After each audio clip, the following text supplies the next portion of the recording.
ॐ भद्रं कर्णेभिः शृणुयाम देवाः भद्रं पश्येमाक्षभिर्यजत्राः स्थिरैरङ्गैस्तुष्टुवागं सस्तनूभिः व्यसेम देवहितं यदायुः।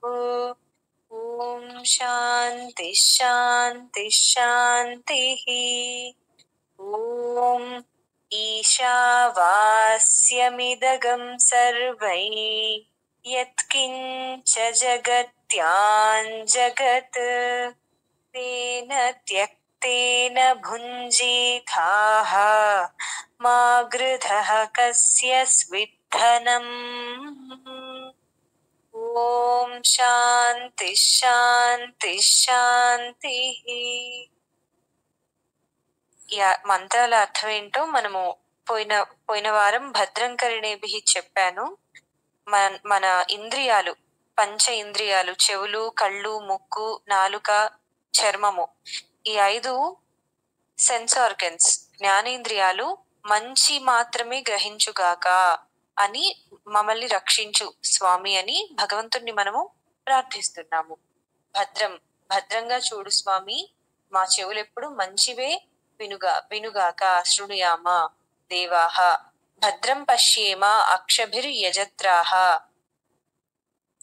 ఎక్కడైనా కూడా మేము మంచి మాత్రమే చూసేలా మమ్మల్ని రక్షించు. పశ్యేమ చూసేలాగా, చూడాలి గాక. అక్షభిర్ అంటే అక్షములతో, కళ్ళతో. స్థిరైరంగై మా అంగములు, శరీర అంగములన్నీ కూడా స్థిరంగా ఉండుగాక. స్థిరంగా లేకపోవడం అంటే ఏంటి? అస్థిరంగా ఎప్పుడు ఉంటాయి? ఏదైనా వ్యాధి ఉన్నప్పుడు అస్థిరంగా ఉంటాయి. అంటే వ్యాధి లేకుండా ఉండాలి గాక అని మనం వేడుకుంటున్నాం. తుష్టువాగం సస్తనూభిః. ఈ తనువు, ఈ శరీరము తుష్టి అంటే బలంగా ఉండాలి గాక. వ్యసేమ దేవహితై యదాయుః. ఈ శరీరంతో మేము దేవహితం చేయాలి గాక. దేవహితం, దేవతలు మనకి హితం చేస్తున్నారా లేదా? సూర్యుడు వెలుగునిస్తున్నాడు, ఉష్ణాన్ని ఇస్తున్నాడు. మనం చేసిన తప్పులకి ఇంకొంచెం ఎక్కువ ఉష్ణాన్ని ఇస్తున్నాడు, పాఠం నేర్పిస్తున్నాడు. ఆ తర్వాత చెట్లు గాలినిస్తున్నాయి, నీళ్లు తాగడానికి నీళ్లు గంగమ్మ ఇస్తుంది. ఇలా ప్రకృతి అంతా కూడా మనకి హితం చేస్తుందా లేదా? అందుకే మనం ప్రకృతిని దైవంతో పోల్చి పూజిస్తాం. ఇప్పుడు మనం కూడా ప్రకృతికి మంచి చెయ్యాలి కదా, అందుకని వేడుకుంటున్నాం. మేము ఈ ప్రకృతికి, ఈ దేవతలందరికీ కూడా మేము కూడా మంచి చేయాలి. ఇదంతా కూడా ఇచ్చిపుచ్చుకోవటం. మనం అందరము ఎవరి కింద ఉన్నాము? భగవంతుడి కింద ఉన్నాం. దేవతలు మనకి మంచి చేస్తారు, మనం కూడా దేవతలకి మంచి ప్రీతి కలిగించేలాగే మనం కూడా ప్రవర్తించాలి. యజ్ఞయాగాలు అవన్నీ లేకపోతే కూర్చొని కనీసం మనస్ఫూర్తిగా ప్రార్థన చేయటమైనా చేయాలి. సర్వే జనా సుఖినో భవంతు అని. ఆ ప్రార్థన చాలా గొప్పది. మనం ఏం చెయ్యలేనప్పుడు చేయగలిగేది ఒక్కటే, అది ప్రార్థన. ఇలా తర్వాత ఈశావాస్యమిదగం సర్వై. ఈ సర్వము, జగత్తంతా కూడా జగత్యాన్ జగత్. అసలు ఎక్కడ కూడా కొంచెం కూడా మనము ఇది భగవంతుడితో నిండి ఉండలేదు అని చెప్పలేము. ఈశ అంటే ఈశ్వరుడితో నిండిపోయి ఉంది ఇదంతా కూడా. యత్కించ జగత్యాన్ జగత్, జగత్తంతా కూడా. తేన త్యక్తేన భుంజీతాః మా గృధః కస్య స్విద్ధనం. మా గృధః, గృధః అంటే చౌర్యం చేయటం, అంటే దొంగిలించటం, లేదంటే వేరే వాళ్ళవి స్వీకరించడం, వాళ్ళకి చెప్పకుండా, వాళ్ళ అనుమతి లేకుండా. ఏం స్వీకరించకూడదు? మా గృధః, స్వీకరించకూడదు. ఏంటి? కస్య స్విద్ధనం, ఎవరి ధనాన్ని మనం స్వీకరించకూడదు, ఎవరి ధనాన్ని మనము చౌర్యం చేయకూడదు. మనకెందుకు? మనకి భగవంతుడు ఇవ్వాల్సిందంతా ఇచ్చాడు. మనం ఇంకొకరి దాన్ని ఎందుకు దాన్ని చౌర్యం చేయటం? ఇంకొకరి వస్తువు కానీ, ధనాన్ని కానీ. కాబట్టి ఇదంతా ఈశ్వరుడితోనే నిండిపోయింది. ఇంకెవరిది అంటే, ఇంకొకరి ధనాన్ని మనము చౌర్యం చేస్తున్నామంటే అది భగవంతుడిదే కదా అయి ఉంటుంది. ఆయన మనకి ఇవ్వాల్సింది ఇచ్చినప్పుడు మనం ఇంకెందుకు ఇంకా వేరే వాళ్ళ దగ్గర నుంచి తీసుకోవాలి? ఇది ఈశావాస్య ఉపనిషత్తులోని మొదటి మంత్రం. ఈశావాస్య ఉపనిషత్తు మొదటి ఉపనిషత్తు. కాబట్టి ఈ ఒక్కటి చాలు మన సనాతన సంస్కృతి ఎంత ఎంత గొప్పది అని కొన్ని రోజులైనా చెప్పుకోవచ్చు. ఇదంతా కూడా విదేశీయులు నేర్చుకోవాలి. ఇంకా మిగతా వాళ్ళు ఎవరైతే ఉన్నారో మనం కూడా ప్రతి ఒక్కరము మన సనాతన సంస్కృతి ఏం చెప్పిందో ఇక్కడ నేర్చుకోవాలి. మనకెవరో నేర్పించాల్సిన అవసరం లేదు ఈ సంస్కృతి ఎలా ఉండాలి, ఎలా జీవించాలి అని. సర్వము ఈశావాస్యమైనప్పుడు మనకి ఇంకొకరి ధనం ఎందుకు? మన చరిత్ర చూస్తే గనక భారతదేశం వేరే దేశాలపైకి ఆక్రమణ చేయడానికి వెళ్ళినట్టు మీకు ఎక్కడైనా కనిపిస్తుందా? లేదు. మనలో మనకి స్పర్ధ అనేది ఎప్పుడు ఉంటుంది. ఎందుకంటే ఆ పౌరుషం ప్రతి రాజులో ఉండాలి కాబట్టి అంతర్గతంగా ఒకరి రాజ్యాన్ని ఒకరు గెలవటం ఇవన్నీ ఉంటాయి. కానీ మన దేశీయులు విదేశాలకి వెళ్ళి వాళ్ళని ఆక్రమణ చేసి వాళ్ళని బానిసలుగా చేసినట్టు మనకి ఎక్కడా కనిపించదు. కానీ భారతదేశాన్ని మీదికి వచ్చేసి ఆక్రమణలు చేసినవి ఎన్నున్నాయి. కొన్ని వందల సంవత్సరాలు బానిసత్వంలో ఎందుకున్నాము అనంటే, ఒకటి మన సంస్కృతిని మనం సరిగ్గా అర్థం చేసుకోలేకపోవడం, వాళ్ళు అర్థం చేసుకోలేక మనల్ని బానిసలుగా చేసుకున్నారు. ఈ ప్రతి మంత్రం కూడా మనల్ని ఉత్తేజితపరుస్తుంది. ఒకటి మనం నేర్చుకోవాలి, ఇంకొకటి 10 మందికి ఈ విషయాన్ని తెలియజేయాలి. ఇది మన సంస్కృతి. విదేశీ సంస్కృతి పైన మక్కువ ఉంటుంది, ఎవరికైనా ఉంటుంది, పక్కింటి పుల్లకూర రుచి అన్నట్టుగా. కానీ మన సంస్కృతిని కూడా మనం తెలుసుకోవాలి. అది చాలా ముఖ్యమైనది. ఈ మంత్రాలన్నీ మన సంస్కృతికి అద్దం పడతాయి. అందుకే మనం నేర్చుకుంటున్నాం ఇవన్నీ. గీతాతో పాటు ఇవి నేర్చుకుంటేనే గీత మనకు అర్థం అవుతుంది. రైట్, ఈరోజు ఆదిత్య హృదయం చదువుకుందాము. నేను చెప్తాను, ఝాన్సీ గారు మీరు అంటారా నాతో పాటు? అందరూ సరిగ్గా గమనించండి. ఈ అక్షర దోషాలు ఎక్కడెక్కడ మనకి పోతున్నాయి, ఎక్కడెక్కడ మనం సరి చేసుకోవాలనేది సరిగ్గా వింటేనే వస్తుంది. అందరూ వినండి. అథ శ్రీ ఆదిత్య హృదయ స్తోత్రం. అథ శ్రీ ఆదిత్య హృదయ స్తోత్రం. యుద్ధ పరిశ్రాంతం సమరే చింతయా స్థితం. తతో యుద్ధ పరిశ్రాంతం సమరే చింతయా స్థితం. రావణం చాగ్రతో దృష్ట్వా యుద్ధాయ సముపస్థితం. రావణం చాగ్రతో దృష్ట్వా యుద్ధాయ సముపస్థితం. దైవతైశ్చ సమాగమ్య ద్రష్టుమభ్యాగతో రణం. దైవతైశ్చ సమాగమ్య ద్రష్టుమభ్యాగతో రణం. ఉపగమ్యాబ్రవీద్ రామం అగస్త్యో భగవాన్ ఋషిః. ఉపగమ్యాబ్రవీద్ రామం అగస్త్యో భగవాన్ ఋషిః. అగస్త్య ఉవాచ. అగస్త్య ఉవాచ. రామ రామ మహాబాహో శృణు గుహ్యం సనాతనం. రామ రామ మహాబాహో శృణు గుహ్యం సనాతనం. येन सर्वानरीन् वत्स समरे विजयिष्यसे. येन सर्वानरीन् वत्स समरे विजयिष्यसे. आदित्य हृदयं पुण्यं सर्वशत्रुविनाशनम्. आदित्य हृदयं पुण्यं सर्वशत्रुविनाशनम्. जयावहं जपेन्नित्यम् अक्षय्यं परमं शुभम्. जयावहं जपेन्नित्यम् अक्षय्यं परमं शुभम्. सर्वमङ्गलमाङ्गल्यं सर्वपापप्रणाशनम्. सर्वमङ्गलमाङ्गल्यं सर्वपापप्रणाशनम्. चिन्ताशोकप्रशमनम् आयुर्वर्धनमुत्तमम्.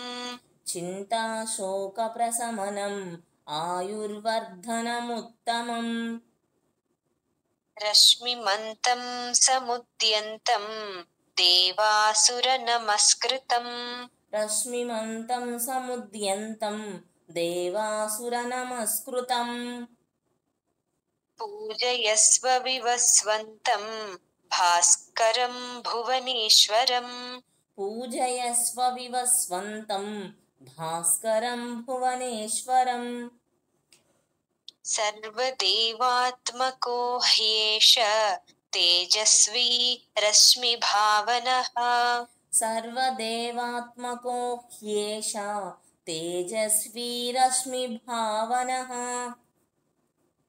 ఏష దేవాసురగణాన్ లోకాన్ పాతి గభస్తిభిః ఏష దేవాసురగణాన్ లోకాన్ పాతి గభస్తిభిః ఏష బ్రహ్మా చ విష్ణుశ్చ శివః స్కందః ప్రజాపతిః ఏష బ్రహ్మా చ విష్ణుశ్చ శివః స్కందః ప్రజాపతిః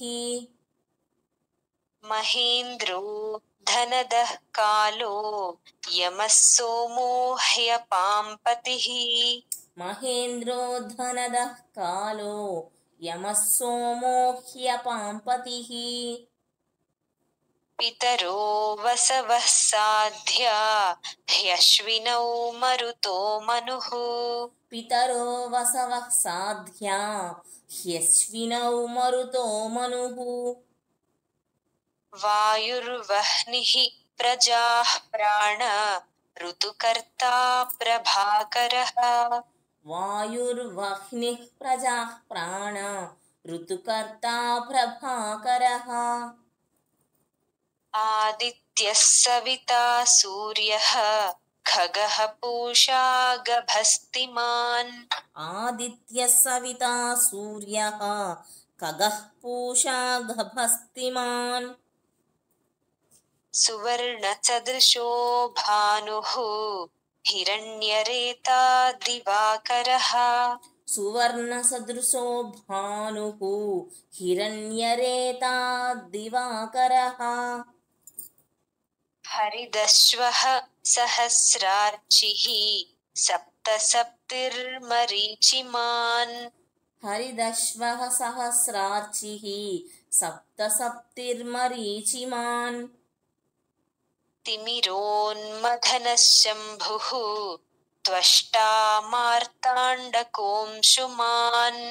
తిమిరోన్మథన శంభుస్త్వష్టా మార్తాండకోంసుమాన్ హిరణ్యగర్భః శిశిరస్తపనో భాస్కరో రవిః హిరణ్యగర్భః శిశిరస్తపనో భాస్కరో రవిః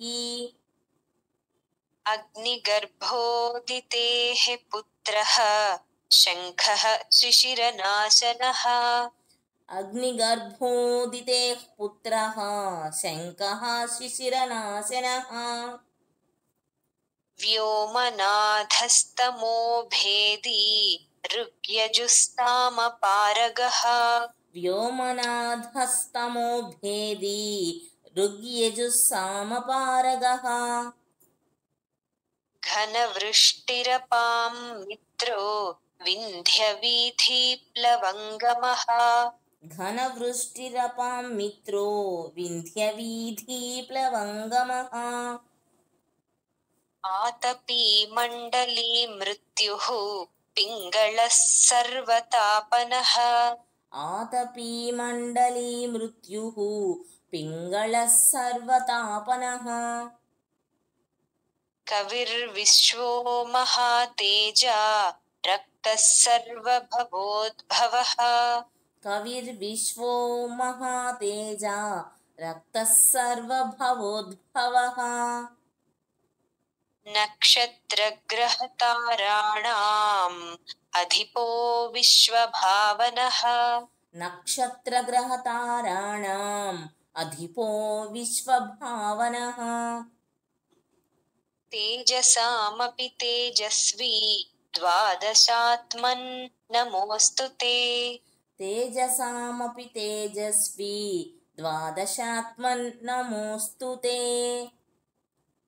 నమః పూర్వాయ గిరయే పశ్చిమాయాద్రయే నమః.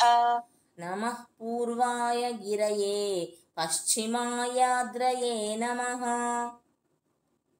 జ్యోతిర్గణానాం పతయే దినాధిపతయే నమః. జ్యోతిర్గణానాం పతయే దినాధిపతయే నమః. జయాయ జయభద్రాయ హర్యశ్వాయ నమో నమః. జయాయ జయభద్రాయ హర్యశ్వాయ నమో నమః. నమో నమః సహస్రాంశో ఆదిత్యాయ నమో నమః. నమో నమః సహస్రాంశో ఆదిత్యాయ నమో నమః. నమ ఉగ్రాయ వీరాయ సారంగాయ నమో నమః. నమ ఉగ్రాయ వీరాయ సారంగాయ నమో నమః. నమః పద్మప్రబోధాయ ప్రచండాయ నమో నమః. నమః పద్మప్రబోధాయ ప్రచండాయ నమో నమః. బ్రహ్మేశానాచ్యుతేశాయ సూర్యాయాదిత్యవర్చసే. బ్రహ్మేశానాచ్యుతేశాయ సూర్యాయాదిత్యవర్చసే. భాస్వతే సర్వభక్షాయ రౌద్రాయ వపుషే నమః. భాస్వతే సర్వభక్షాయ రౌద్రాయ వపుషే నమః. తమోఘ్నాయ హిమఘ్నాయ శత్రుఘ్నాయామితాత్మనే.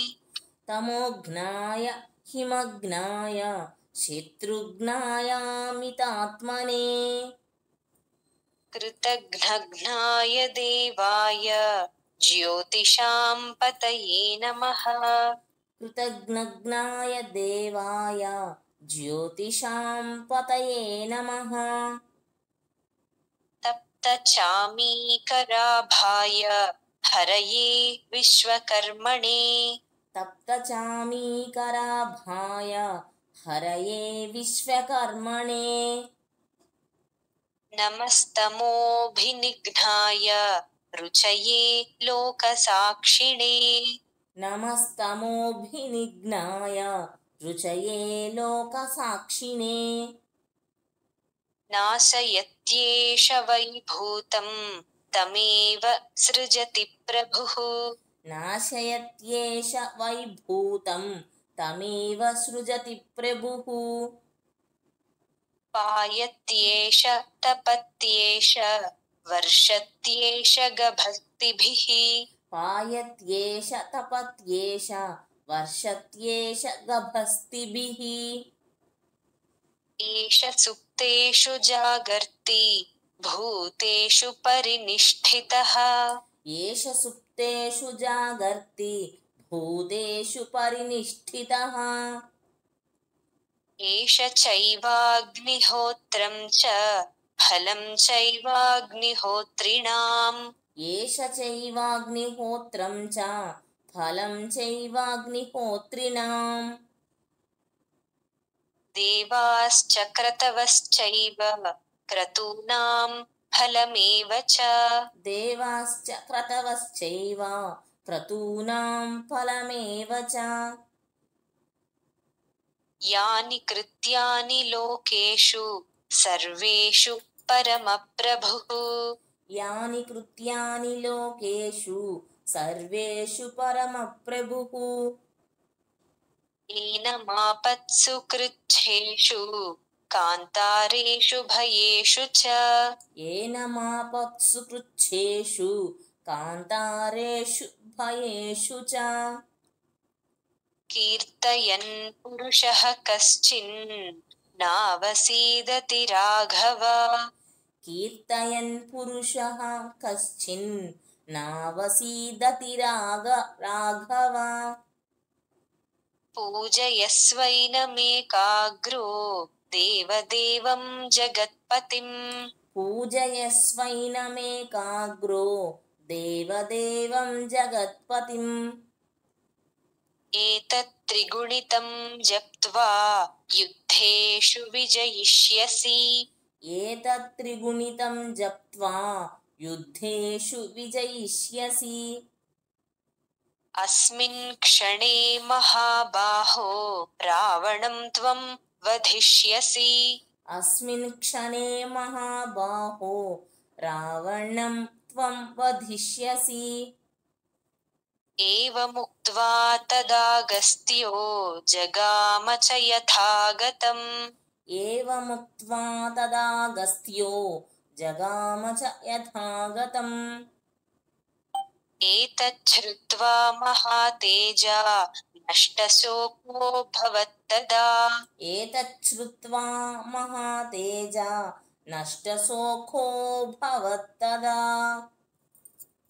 ధారయామాస సుప్రీతో రాఘవః ప్రయతాత్మవాన్ ధారయామాస సుప్రీతో రాఘవః ప్రయతాత్మవాన్ ఆదిత్యం ప్రేక్ష్య జప్త్వేదం పరం హర్షమవాప్తవాన్ ఆదిత్యం ప్రేక్ష్య జప్త్వేదం పరం హర్షమవాప్తవాన్ త్రిరాచమ్య శుచిర్భూత్వా ధనురాదాయ వీర్యవాన్ త్రిరాచమ్య శుచిర్భూత్వా ధనురాదాయ వీర్యవాన్ రావణం ప్రేక్ష్య హృష్టాత్మా జయార్థం సముపాగమత్ రావణం ప్రేక్ష్య హృష్టాత్మా జయార్థం సముపాగమత్ త్రిరాచమ్య శుచిర్భూత్వా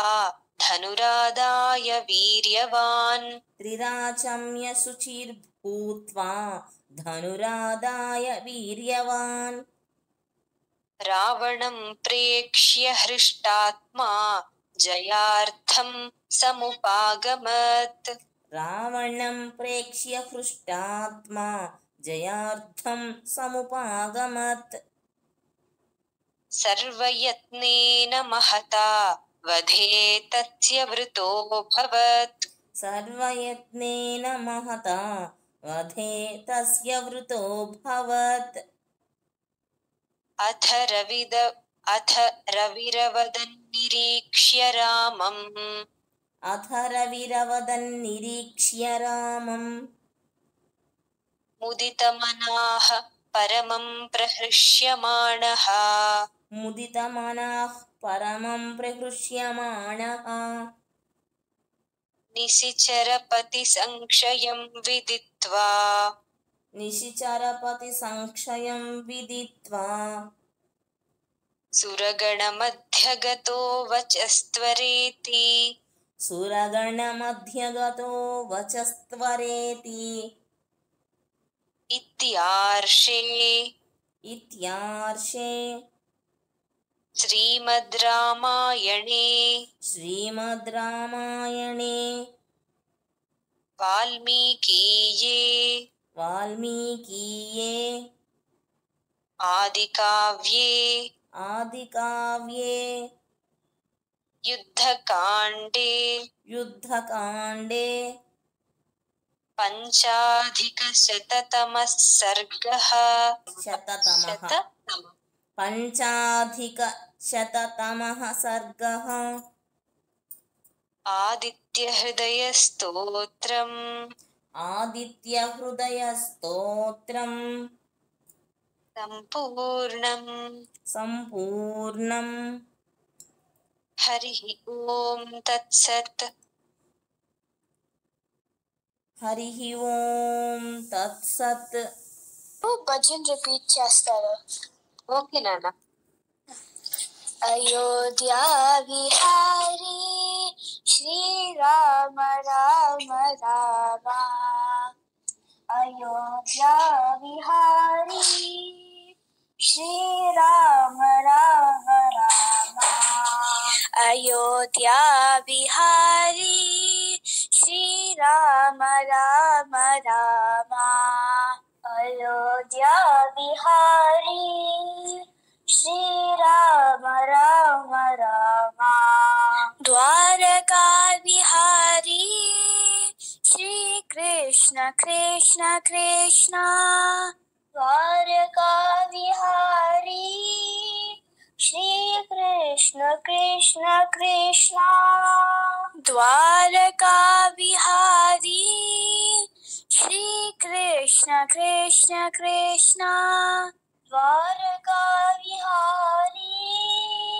श्री कृष्ण कृष्ण कृष्ण सप्तगिरि विहारी गोविंद गोविंद सप्तगिरि विहारी गोविंद गोविंद सप्तगिरि विहारी गोविंद गोविंद सप्तगिरि विहारी गोविंद गोविंद निज भक्त हृदय विहारी श्री साईनाथ देवा अयोध्या विहारी श्री राम राम राम अयोध्या विहारी श्री राम राम राम द्वारका विहारी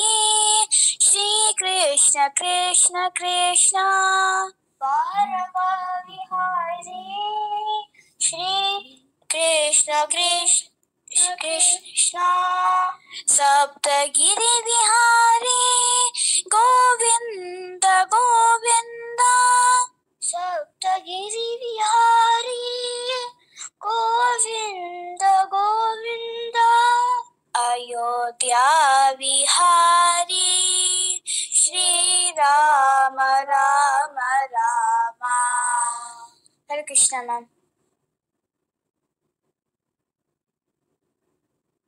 చాలా బాగుంది నాన్న. శాంతి మంత్రాలు నాతో పాటు అంజనాదేవి గారు రిపీట్ చేయండి. హరే కృష్ణ.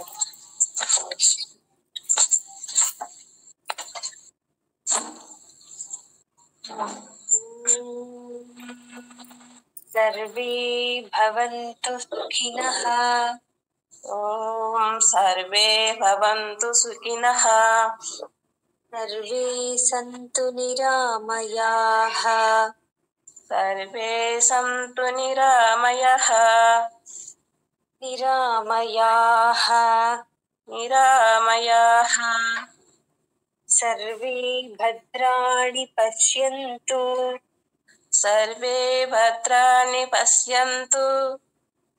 మా కశ్చిద్ దుఃఖభాగ్ భవేత్. మా కచ్చిత్ దుఃఖభాగ్ భవేత్ భవేత్. ఓం అసతో మా సద్గమయ. ఓం అసతో మా సద్గమయ. జ్యోతిర్గమయ. తమసో మా జ్యోతిర్గమయ. మృత్యోర్మా అమృతంగమయ. మృత్యోర్మా అమృతంగమయ. ఓం సహనావవతు. ఓం సహనావవతు. సహనౌ భునక్తు. సహనౌ భునక్తు. సహ వీర్యం కరవావహై. సహ వీర్యం కరవావహై. తేజస్వినావధీతమస్తు. తేజస్వినావధీతమస్తు. మా విద్విషావహై. మా విద్విషావహై.